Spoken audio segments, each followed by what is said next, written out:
que es economista y también analista internacional. Alberto, bienvenido, ¿cómo estás?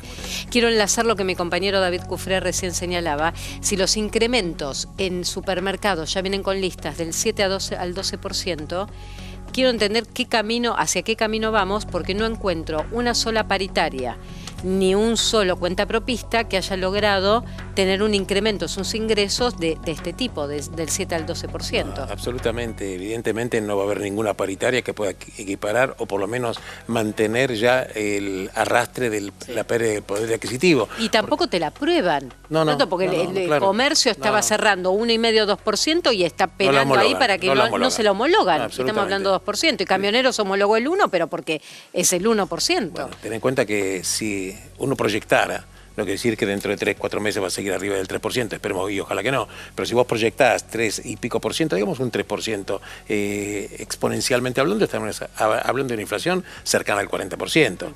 Entonces vos tenés que tener en cuenta que hay toda una variable que va a quedar desajustada, paritarias que suben con un valor muchísimo menor, un tipo de cambio que quedó totalmente rezagado, que vino para quedarse, el atraso cambiario. Sí. David, por favor. Sí, Alberto, con esta conclusión, digo, la conclusión frente a esto que planteas es, suben los precios, la paritaria no alcanza a compensar esos aumentos, entonces que va a haber más caídas del consumo, que es un poco lo que se viene reflejando. Y evidentemente la caída del consumo es el indicador perfecto que te está indicando, que evidentemente en este tipo de plan hay ganadores y perdedores. Hay ganadores netos que se están observando, que evidentemente que están relacionados con sectores que no son grandes empleadores de mano de obra. Te estoy hablando de energía, te estoy hablando de litio, te estoy hablando de minería, pero hay otros sectores que están ligados directamente al consumo interno. Bueno, esos sectores están con una situación bastante comprometida, alicaída. Por ejemplo, estamos hablando de ropa, estamos hablando de calzados. Hoy justamente recién escuché una empresa que muy grande, que de 450 empleados le quedaban 50 y hoy ya directamente decidió cerrar la empresa.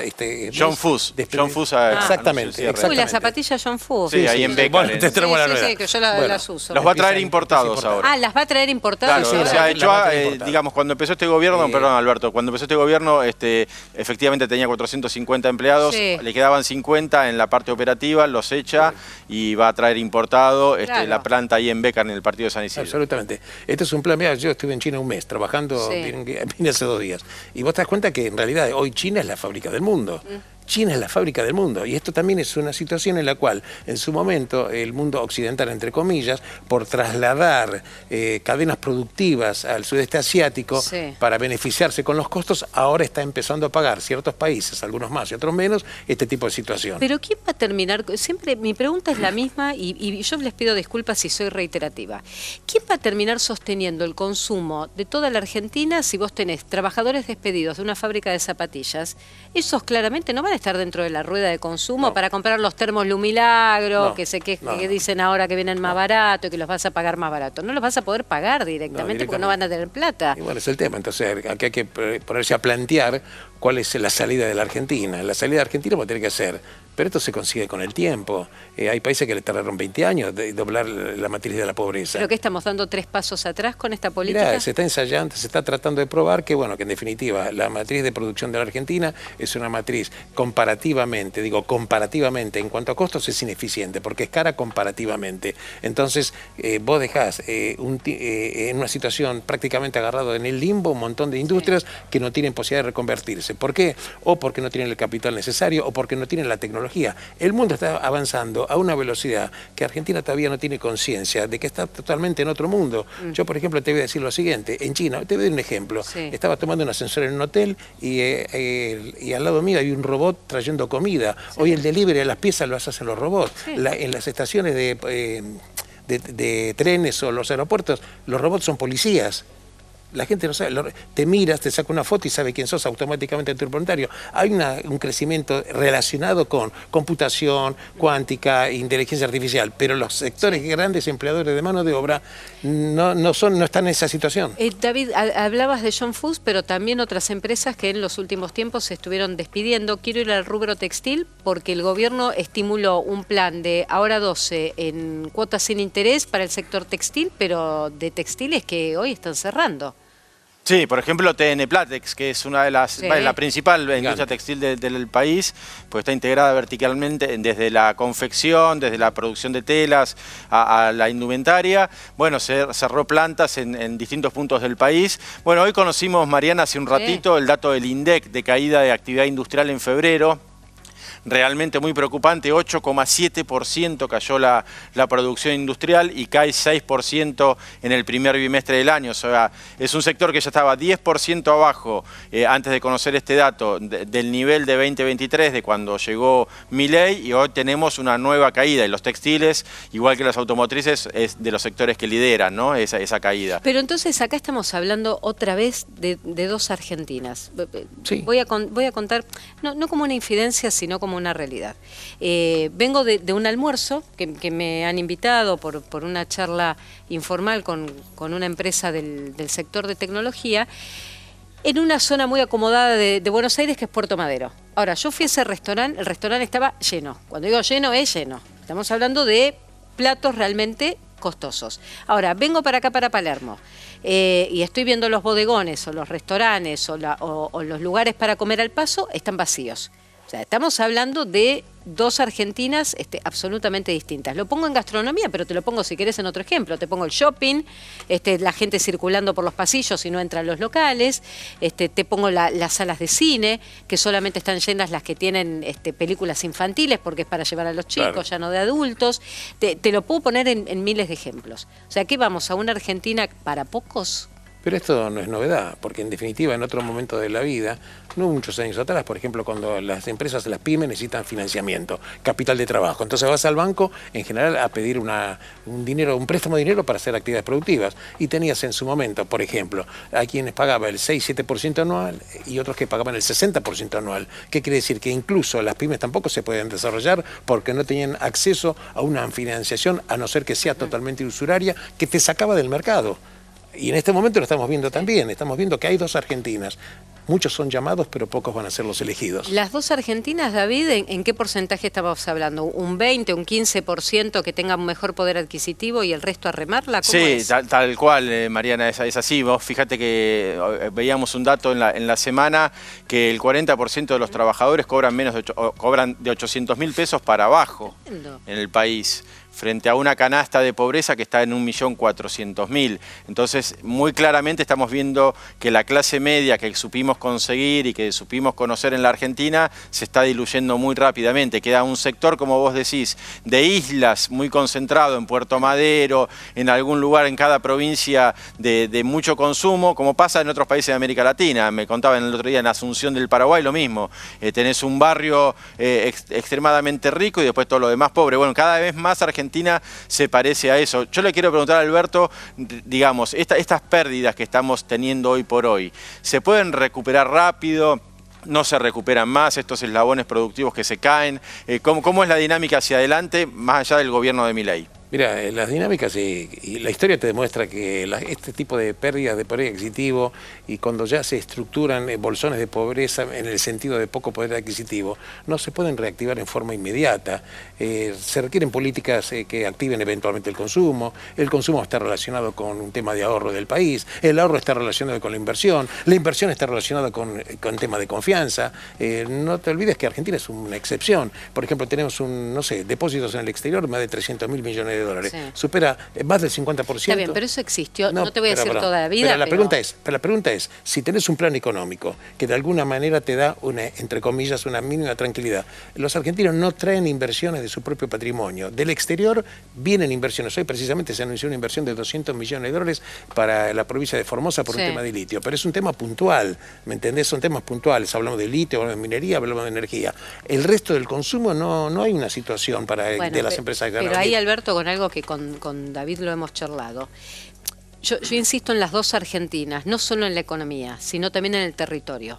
La Argentina del conurbano bonaerense y la Argentina de Neuquén, San Juan, Mendoza, Catamarca, Salta y Jujuy con la explotación, o Formosa ahora con la explotación de minerales, donde ahí puede haber posibilidades de crecimiento, pero no en el conurbano. Pero son dos Argentinas ahí. Tan cierto es lo que vos planteás, fíjate vos, estamos hablando de que la mayor parte del desempleo que hay, o digamos, se perdieron X cantidad de puestos de trabajo. ¿No? 170.000 puestos de trabajo solo en la provincia de Buenos Aires. Después a nivel nación... Pero el total eran 270. Sí, ¿Por qué? Exacto. Entonces, ¿por qué la provincia de Buenos Aires pierde casi el 60% del desempleo? Porque precisamente en la provincia de Buenos Aires, es como decís vos, no están los hechos productivos que van a estar llamados a ser los ganadores. Dicen que es la industria vieja, la industria del siglo XX, sí, que ya no ya es obsoleta. Pero Mariana, viven 11 millones de personas en el conurbano bonaerense.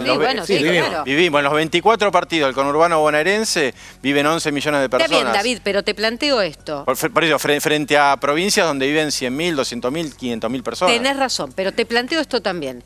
Cuando yo lo hablaba con un funcionario en economía y me decía, bueno, está bien, pero la industria en la provincia de Buenos Aires, en el conurbano bonaerense, es una industria del siglo XX, que no se readaptó, es una industria vieja y que por eso también se cae. Digo, ¿cómo se trabaja para, si la provincia de Buenos Aires no tiene litio, no tiene cobre, por su propia geografía, qué otras variables podés generar para volver a reindustrializar? Porque también eso es una realidad que tenemos que abordar. Para industrializar necesitas, por ejemplo, acceso al crédito en condiciones favorables.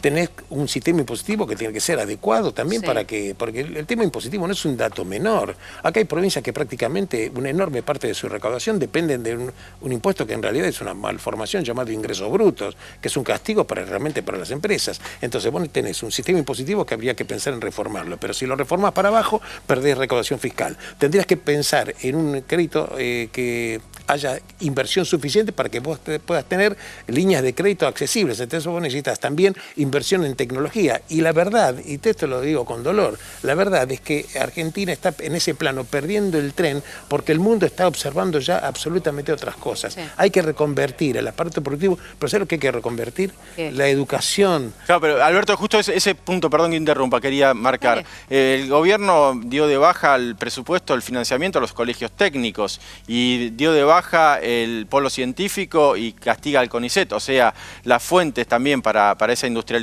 son la educación y la investigación, y ambas herramientas también las castiga, además de lo impositivo y de la cuestión del crédito. Habría que preguntar al gobierno por qué, hacia dónde va con respecto a ese tema. Bueno, en la provincia de Buenos Aires, pero ahí hay un tema político. Ahora quiero compartir otra vez la frase de Motosierra para que analicemos de Milei. Pero ahí el gobierno, con el tema Kicillof, digo, de las provincias más castigadas, la provincia de Buenos Aires. O sea que si la provincia necesitara recursos para generar una reindustrialización o un cambio del modo productivo que tiene el conurbano bonaerense, no va a pasar. Porque sobre todo hay una decisión política de enfrentamiento con el gobierno. Es que en realidad estamos en una encerrona también ahí. Es que el tema de la coparticipación es un tema también que actúa como un hecho disciplinador para los gobernadores. Sí, claro. Este es el tema Pero que no se va a terminar. No se va a terminar. Ahora, quiero que escuchemos al presidente porque habló de que la motosierra sigue prendida. ¿Qué nos espera en 2026? A ver. Yo no voy a resignar el equilibrio fiscal, voy a seguir manteniendo la dureza fiscal. La motosierra sigue encendida. Digamos, el otro día terminó la reunión de gabinete y el jefe de la parte que participo yo, que es donde fijo el norte, cuando explico la situación política, cuando explico a dónde queremos ir, después viene la cocina. Ahí es cuando se queda el jefe de gabinete trabajando con los ministros. Y le dije, sigue la motosierra, sigue Federico desregulando. El Banco Central tiene que seguir apretando la política monetaria hasta vencer la inflación. No vamos a ceder un ápice. Bueno, y entonces, ¿hacia dónde vamos con la motosierra todavía encendida? Bueno, lo estás viendo en el día de hoy en las calles de la ciudad de Buenos Aires, el conurbano bonaerense, con gente esperando 1 hora, 2 horas o 3 horas el colectivo que no se puede ni subir, porque eso es la motosierra. La motosierra es que también recortan los subsidios para el transporte y entonces la gente no puede viajar.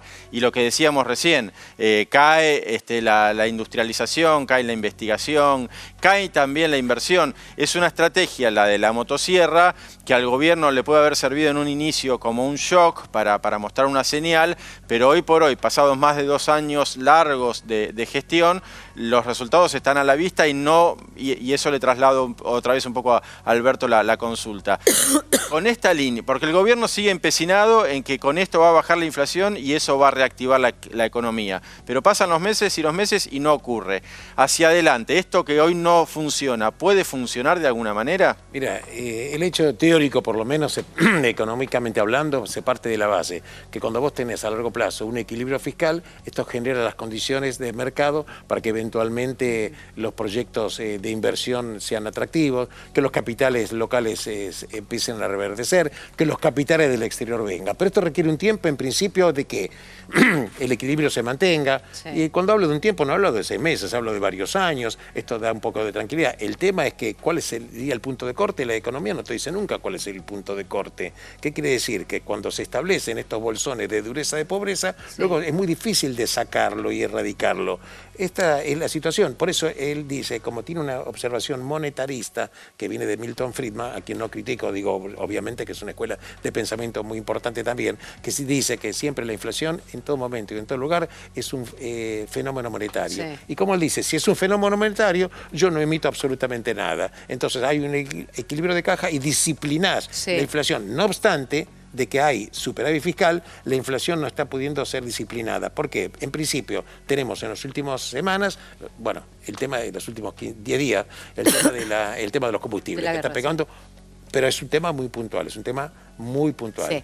Ahora, quiero Ariel, búscame por favor cuando el presidente habla de que no puede dolarizar la economía porque los argentinos no elegimos el dólar. Y quiero empezar a analizar esto, porque yo no entiendo si es que el presidente nos cuestiona de que al final nosotros pensamos en dólares, pero actuamos o compramos en pesos, o es otro problema que tiene el propio esquema económico que plantea Milei. ¿Se entiende mi planteo? Sí, claro. Quiero entender esto, porque la verdad que me sorprendió que el presidente dijera, la economía no la dolarizo, porque en realidad son ustedes, los argentinos, nos dice a nosotros los que no lo elegimos. Lo compartimos y quiero analizarlo. ¿Sabes cuál es el principal problema por el cual no podés dolarizar? Que la gente no quiere dolarizar. Porque nosotros hemos planteado la dolarización endógena. Es decir, vos si querés podés hacer tus transacciones en dólares. Y sin embargo la gente no lo hace. Hemos sancionado inocencia fiscal y sin embargo la gente no lo hace. Entonces, el problema con la dolarización no es que, digamos, uno la quiera hacer o no. En estricto rigor, vos no le podés imponer las cosas por la fuerza a la gente. Y si vos le diste la opción de que use los dólares y sigue usando los pesos, ok, digo yo, de vuelta, la gente que haga las transacciones, la moneda que quiere, nosotros le abrimos la posibilidad. Bueno, pero entonces, a ver, a los dos, Alberto, decime primero. Quiero entender esto. ¿Somos nosotros el problema que no elegimos la dolarización? Porque yo la verdad cobro en pesos. Yo si quiero irme al dólar, tengo que mis pesos de este trabajo, tengo que irme a cambiarlos, o al banco o a una cueva, digo lo que sea. Y pagar una comisión. Claro, además. Entonces, yo quiero entender si es un problema nuestro de él nos da la herramienta y nosotros no la elegimos, o hay otro problema en el esquema económico que propone Milei, que no pasa. Hay dos maneras de enfrentar el tema. Una posibilidad sería enfocar la dolarización retirando la moneda nacional, que serían los pesos, en consecuencia. Sí. El único curso legal fueran los billetes. En su momento, cuando se trató de hacer, se encontraron con una cantidad de dificultades. ¿Por qué? Porque no había una masa monetaria física de dólares que pudiera comprar y retirar de circulación toda la masa monetaria. Eso entiendo. Muy bien. El segundo tema es que hay que aceptar, que es la realidad, que Argentina tiene una economía bimonetaria. Bimonetaria, ¿qué quiere decir? Las transacciones son en pesos y el ahorro es en dólares, y para las grandes inversiones estamos hablando de dólares. En lo inmediato, cuando vas al supermercado, cuando haces cualquier tipo de transacción normal, vos te vas a manejar en pesos. Sí, claro. Tenés abierta la posibilidad de hacerlo en dólares. Entonces, no es que no está dolarizado para los ahorros, nadie ahorra. Pero eso fue toda la vida. Pero ¿cuál por es la supuesto, diferencia? Ninguna. Por eso te estoy diciendo, el ciudadano argentino sabe que el ahorro es con moneda dura y lo transaccional es pesos. Es con lo que ganás la plata, absolutamente, digo, mi salario. Absolutamente. Ver, y esto es un tema Sí, cultural. me parece que fue un argumento de campaña, ¿no? Digamos, algo para ofrecer de novedoso, tentar con la dolarización, decir, miren, vamos a manejarnos en dólares. Alguna gente pensó que iba a cobrar el sueldo en dólares y que iba a tener mucho más poder adquisitivo. Que me parece que después, cuando eso quedó en evidencia, por lo que decía recién Alberto, que si querías hacer eso tenías que poner el tipo de cambio, no sé, era como 17.000 pesos, cuando el dólar valía 300 se tenía que ir a como a 17.000, Sí. era algo imposible. O sea, siempre fue imposible el proyecto por los costos que hubiera traído para toda la sociedad. El gobierno no lo admitía y ahora Milei, en lugar de decir, no, mirá, les vendí espejitos de colores con la dolarización, le echa la culpa a la sociedad de que no se quiere dolarizar. Me parece que desde lo técnico nunca pudo explicar el gobierno. De hecho, ¿te acuerdas que había empezado con Darío Epstein, Sí. el economista, para hacer la dolarización, y después lo dejó de lado y se fue con Caputo? Sí. Porque no había forma de hacer la Bueno, pero dolarización. David, mira, te lo digo más simple porque vos lo tenés más presente porque te dedicas a economía a diario. Yo, ¿sabés desde dónde lo tengo presente el tema de que se quería dolarizar? Una imagen de Ramiro Marra en una plaza pública de la ciudad de Buenos Aires, juntando a los trabajadores de Rappi o de Sí. Pedido Ya, donde les hacía el trueque de 1.000 pesos por $1. Claro. Digo, pero eso fue en campaña. Entonces ahí era, vos vas a empezar a cobrar en dólares. Yo me acuerdo de eso, cuando Ramiro Marra todavía estaba dentro del esquema de la libertad, avance y de paz. Digo, que para mí fue como icónico eso. Era, digo... Es que así lo publicitaron, como bueno, algo realizable, posible, sí. inmediato.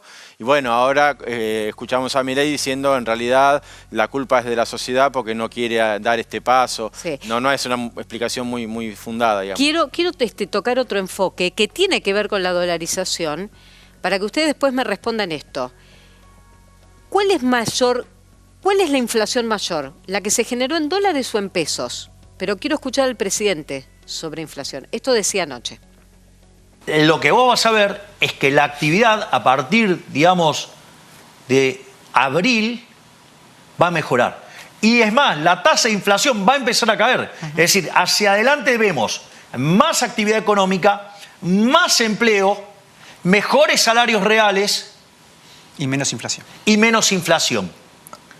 Superados los impactos en términos de pobreza que va a tener un trimestre difícil, vas a ver que de vuelta volvemos a la tendencia de bajar la pobreza. Es decir, los indicadores del segundo trimestre, que digamos, o sea, yo no recuerdo cómo son la dinámica de cómo los va publicando Capital Humano.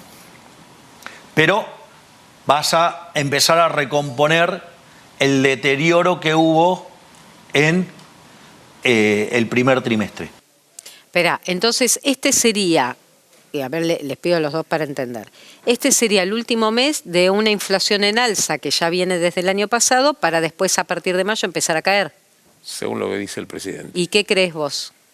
Mira, yo no hago profecías, me dedico en las bases reales. Yo creo que posiblemente vamos a ver una baja de la inflación, pero no creo que vamos a estar, y ojalá me equivoque, en inflaciones menores al 1%. Quiero decir que podías considerarse exitoso, entre comillas, que la inflación del 3,2 que se está publicando, en promedio se está trabajando, posiblemente la lleguemos a ver en 2%. Creo que ahí se puede anclar como, entre comillas, un éxito y salir del 36-40 a un 25-27% anual. Sí. David. Bueno, de hecho, en el REM, en esta encuesta que hace el Banco Central entre los economistas, las consultoras, los bancos, de acá a fin de año en ningún mes prevén una inflación menor al 2%. O sea, como que el piso sería 2. O sea, coinciden, pero Milei dijo que empezaba en 0 en agosto. En agosto empezaba con el 0. Primero dijo era inflación 0 y después lo corrigió. Le voy a tomar la última, digo que empezaba con el 0. O sea, que eso no es posible. Y la estimación que hacen todo el mercado es que no va a ocurrir. Y de hecho, lo dijo el presidente, esto de que este es el último mes donde la situación está mal y después empieza a mejorar varias veces. Desde aquella mitad de año del año 24, cuando dijo empieza la recuperación en B que no vimos. ¿Pero qué me estás diciendo? ¿Que estos son los brotes verdes del segundo semestre de Mauricio exactamente, Macri? pero escúchame, Mariana, si Milei dijo cuando fue al Congreso, lo peor ya pasó. y lo peor ya pasó y ahora está diciendo que lo peor va a pasar ahora más adelante, deja de pasar más adelante. O sea, o nos mintió antes cuando dijo lo peor ya pasó y ahora reconoce que el primer trimestre fue un desastre, lo que decíamos recién, los datos de la industria, de la construcción y demás, o nos está mintiendo hacia adelante, nos está diciendo no, ya va a mejorar, sigan esperando. La verdad que por eso insisto con esta consulta, estas políticas hasta este momento, después de 2 años largos de gobierno, no dieron resultado. ¿Van a mejorar? Aparentemente mucho no. Bueno. Te quiero comentar que hace 2 o 3 meses atrás, o sea que cuando todavía no estamos hablando del tema del problema de Irán, la guerra, la suba del combustible, los bancos del exterior, hablo del JP Morgan, por ejemplo, el banco más grande de Estados Unidos, es prácticamente decir uno de los bancos más grandes del mundo, establecían que la inflación de Argentina no la veían menor al 25% anual. Entonces está de alguna manera coincidiendo esta observación del exterior de bancos enormes con la estimación de inflación de los economistas locales. El gobierno había dicho 10 para este año, ¿no? El presupuesto. Bueno, pero el presupuesto basta con el tema de los presupuestos que están subestimados por todos, por todos los gobiernos. Ahora quiero profundizar en un tema mucho más sensible, que es lo que le pasa a muchas familias argentinas, que nos dicen cuando ponemos el micrófono que les cuesta llegar a fin de mes, que el día 20 se encuentran con una encerrona fenomenal donde tienen que separar plata para viajar. ¿Qué piensa el presidente sobre esto? Lo escuchamos. Digo, porque ustedes lo pueden ver con claridad. Dice, no, se destruye la actividad. El PBI está en máximos históricos. No, digamos, la gente no llega a fin de mes, no pueden consumir. El 80% de la gente no llega a fin de mes. Sucede que el consumo está en máximos históricos. Es decir, no, la gente, digamos, o sea, nosotros sacamos básicamente más de 12, 13 millones de personas de pobreza, porque todo depende si lo medimos en la frecuencia mensual o trimestral o semestral. Bueno, ahí empieza con lo técnico, pero me quiero quedar con esta primera frase que es, creció un 80% el consumo. Está diciendo que como desestimando que no ocurra esto de que la gente no llega a fin de mes. Bueno, veamos indicadores. Yo siempre digo hay que ver datos duros. Hay que tratar de ver la realidad desposeído de las creencias a priori. Veamos, pero pensá, Alberto, que enfrente nos están mirando gente que... No, por eso te estoy diciendo, vamos a los datos duros. Los datos duros, ¿qué indican? Por ejemplo, la mora en las tarjetas de crédito. Bueno, claro. Bueno, esto es un dato duro, estamos hablando de personas, estamos hablando de la gente que utiliza el instrumento de esa tarjetita para consumir. Que venían el año pasado de 2-3% de mora, ya está superando el 11%. Se ha cuadruplicado la mora en las tarjetas de crédito. Se ha subido enormemente la mora en los préstamos de las pymes también. Y esto es un dato que está hablando de algo. Está gritando algo. Está hablando de que si la situación... que no llega a fin de mes. No llega a fin de mes. Bueno, y entonces, David, digo, porque también hay un dato que el presidente no revela, que son estos claramente que tienen que ver un alto nivel de morosidad en tarjetas. Claro, por ejemplo, o el cierre de empresas, o la caída del salario que refleja el propio INDEC. Cuando el INDEC muestra los índices de salarios con los sueldos de los trabajadores privados aumentando el 2% en el mes de febrero y la inflación del 2,9%, o en los empleados públicos que aumenta 1,7 el salario y la inflación 2,9 y pierden, todos los meses viene pasando esto. Entonces, la verdad que el presidente, y esto es un tema que preocupa, niega la realidad, niega los datos, esto que está diciendo Alberto con toda claridad. Se cuadruplicó la mora en las tarjetas de crédito, está en el mayor nivel desde la crisis del 2001, está incluso al doble de nivel de la crisis de la pandemia. Frente a esos datos que son tan severos y tan contundentes, que el presidente muestre otra cosa y diga en realidad el consumo crece, lo que genera es preocupación porque no reconoce ni siquiera el problema. Difícil que lo resuelva si no lo reconoce. Bueno, prepárame, Ariel, por favor, la declaración de Caputo, del ministro de Economía, de la última semana, cuando Caputo plantea esta historia de que, bueno, hay hijos de puta, lo dice tapándose el micrófono, obviamente, que quieren que todo explote, ¿no? O que se dispare una presunta devaluación. Mi pregunta es, ¿hay posibilidades de una devaluación en este contexto o de un dólar planchado? No, el dólar va a seguir planchado, este dólar... atraso cambiario nada más le vino para quedarse. Aparte, ten en cuenta lo siguiente, que en los próximos 2 o 3 meses va a haber un ingreso de dólares enormes por el producto de la cosecha. En consecuencia, vos vas a tener un equilibrio fiscal tenés ingresos de dólares y el gobierno obviamente va a tratar de mantener a rajatabla ese tema. Acá sabemos que se dispara la devaluación y automáticamente sabemos lo que va a pasar con la inflación. Si la inflación sigue subiendo, el deterioro de las remuneraciones se va a acentuar. En pocas palabras, vamos a seguir viendo un dólar con este nivel, llamarle atraso, porque la verdad es que incluso consultoras importantes hablan de un dólar que, digo, técnicamente hablando, por lo menos Sí. técnico, debería estar en 1.750, 1.800. David, ¿a quién perjudica este dólar a 1.380? Y básicamente a todos los sectores productivos que compiten con sectores productivos de otros países, o sea, la industria textil o la industria automotriz o la metalmecánica o la de muebles o la cualquiera que tengas, compite frente a economías que tienen otra situación cambiaria, entre otras cuestiones, no solo el dólar. Pero básicamente este dólar atrasado castiga a la industria nacional, castiga al mercado interno y favorece la importación. Lo que decíamos antes de John Fuss, deja de producir en Argentina para traer las zapatillas importadas desde China. Bueno, esto decía el ministro de Economía la semana pasada en lo que está emulando el presidente Milei con exabrupto de por medio. Mirá. Yo realmente encuentro patético ya a la gente que dice eso, lo digo con todas las letras, porque la verdad me parece casi que le están tomando el pelo a la gente. No sé si lo hacen porque les pagan o, como dice el presidente, por desconocimiento. Uso otra palabra de él, pero digo, realmente esa es la propuesta que tienen como economistas, un país que devaluó en los últimos 25 años la moneda de 1 a 1.400, ¿en serio la solución es devaluar? Me dan ganas de cagarlos a patadas en el culo a todos. ¿Hay en serio un clima de economistas que quieran devaluar? Porque Melconian dice que no, por ejemplo, Melconian salió y...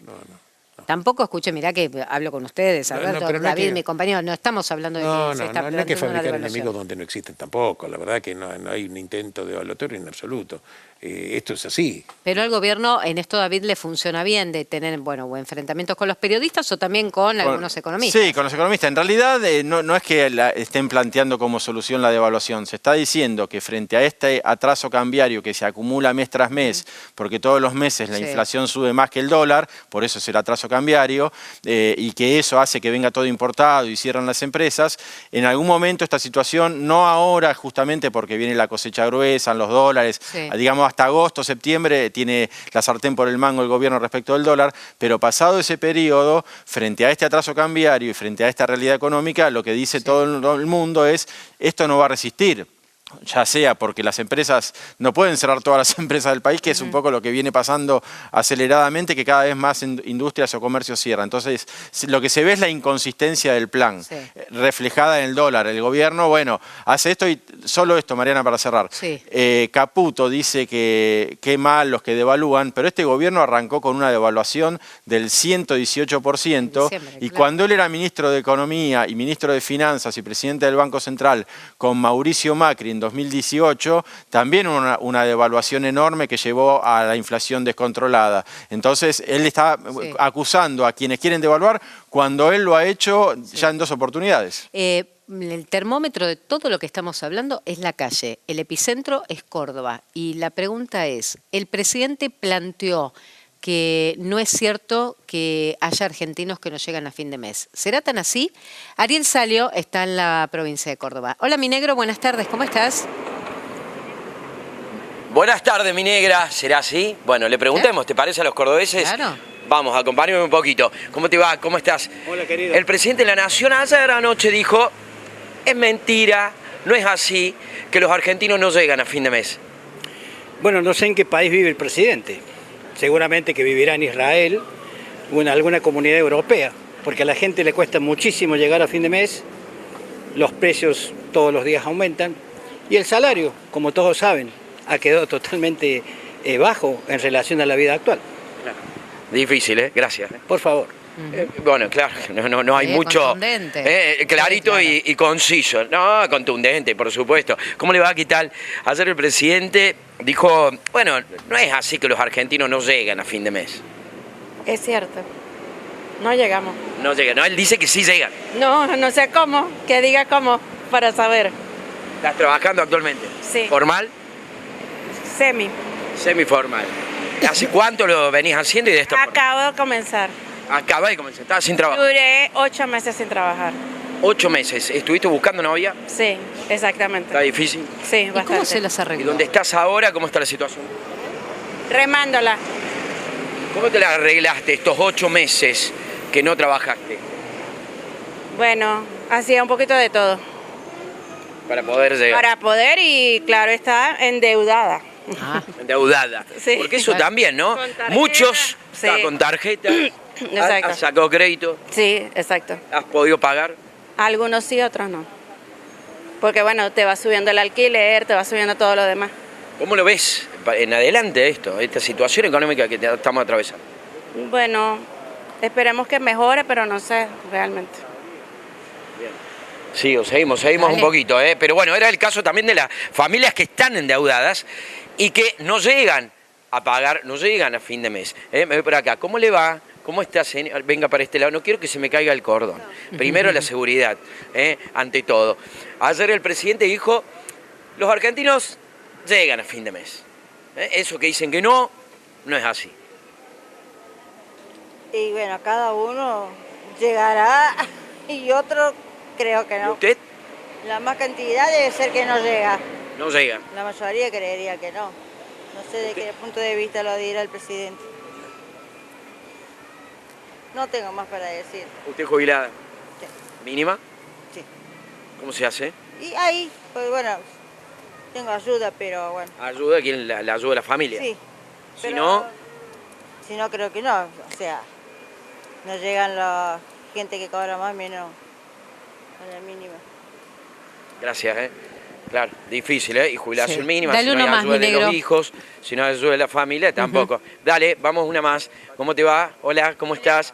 Ayer el presidente dijo, no, los argentinos sí llegan a fin de mes. Ojalá fuera así. Mira, llegas cortante. Si tenés que trabajar, mantenerte solo y estudiar, es re complicado. No hay no forma. se llega. No se llega. Ni siquiera estando en blanco. No se puede. ¿Te ha tocado endeudarte con tarjetas, con crédito? Ahora, justamente. Tengo que renovar la facu y no llego. No llego. Así que estoy viendo cómo hago. Si vendo pan casero o algo para intentar llegar. Pero no se llega. Ojalá fuera así. Con el sueldo de él puede ser, Gracias. De nada. Bueno, mi sí, negro. clarito, no, sí, tampoco. no, más vale, pero bueno, es interesante tener el ida y vuelta cuando se deja esas frases contundentes, el presidente ingresa ahí en un conflicto, porque obviamente pone en tensión lo que le pasa a la gente en la calle. Claro. Claramente que no todos están en una Tal realidad cual. que él cree que estén. Gracias, mi negro, como siempre. Abrazo, mi negra. Chau, Beso, chau. beso grande. Bueno, Alberto, digo, en esta frase que deja el presidente, si no parece que queda, viste, como la sensación de inseguridad en algún momento, que se le achacó a Aníbal Fernández y demás, digo, como que la política está disociada de lo que está pasando en la calle. Generalmente es así, desgraciadamente, digo, por lo menos los discursos políticos en líneas generales, a través de la historia, los políticos hablan de una cosa que no es la realidad por la cual transita la gente. Esto es un tema en cuestión. Fíjate vos qué te está diciendo la gente. No llegan a fin de mes, tarjeta de crédito, préstamos. Algunas partes los pueden cumplir, otras no los pueden cumplir.